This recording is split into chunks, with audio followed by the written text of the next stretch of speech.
সরকারকেও আমরা কিন্তু কাঠগড়ায় দাঁড়াবো এই ফ্যাসিস্টদেরকে পুনর্বাসনের দায়। ফ্যাসিস্ট আওয়ামী লীগদেরকে পুনর্বাসনের একটা প্রচেষ্টা চলমান আছে। বিভিন্ন জেলা উপজেলায় আওয়ামী লীগের কার্যালয় খুলে দেওয়া হচ্ছে এবং মিডিয়াগুলোতেও কিছু কিছু মিডিয়া সেটাকে ব্যাপকভাবে প্রচার করছে, এমনভাবে যেন উৎসাহ দেওয়া হচ্ছে। আওয়ামী লীগ কিন্তু কার্যত এবং আইনত নিষিদ্ধ একটি সংগঠন এবং তার বিচার প্রক্রিয়া চলমান আছে। ফলে এই বিচার প্রক্রিয়া চলমান অবস্থায় আওয়ামী লীগের কার্যক্রম সম্পূর্ণরূপে নিষিদ্ধ। মিডিয়া সেটা প্রচার করতে পারে না, প্রশাসন কোনোভাবেই সেটাকে প্রশ্রয় দিতে পারে না।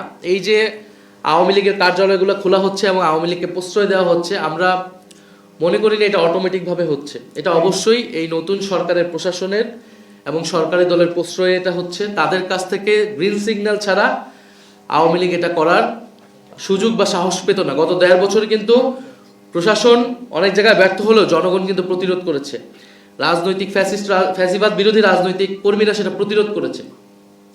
ফলে আমরা আশঙ্কা করছি যে এই নির্বাচনে এরকম একটা যোগসাজগ হয়েছে ভারত, আওয়ামী লীগ এবং বিএনপির মধ্যে, এবং আওয়ামী লীগের পুরো ভোট ব্যাংকটাকে বিএনপি নিজের দিকে নেওয়ার চেষ্টা করেছে। বিএনপির, এটা আমরা আগেও বলেছি, এটা নতুন কোনো কথা না, বিএনপির বিভিন্ন বক্তব্যে তার মঞ্চে জয় বাংলা স্লোগান দেওয়া, আওয়ামী লীগের লোকদেরকে পুনর্বাসন করা, হত্যা মামলা আসামিদেরকে নিজের দলে ভিড়ানো, এই চেষ্টা কিন্তু স্থানীয় পর্যায়ে হয়েছে।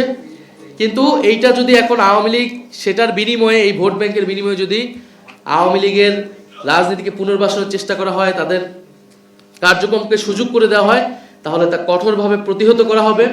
আমরা প্রশাসনের প্রতি আহ্বান জানাবো যে 8টি বা 9টি জেলায় আওয়ামী লীগের জেলা কার্যালয় তালা খুলেছে, সেটা কিভাবে হয়েছে আমরা তার জবাব দিতে চাই এবং অবিলম্বে সেটা প্রশাসনিকভাবে আইন শৃঙ্খলা বাহিনীর দায়িত্ব সেই কার্যালয় বন্ধ করা। যদি তারা ব্যর্থ হয় তাহলে আমরা কিন্তু রাজনৈতিকভাবে প্রতিরোধের ডাক দেব সারা বাংলাদেশে, এবং সেটার জন্য কিন্তু এই সরকারকেও আমরা কিন্তু কাঠগড়ায় দাঁড়াবো এই ফ্যাসিস্টদেরকে পুনর্বাসনের দায়।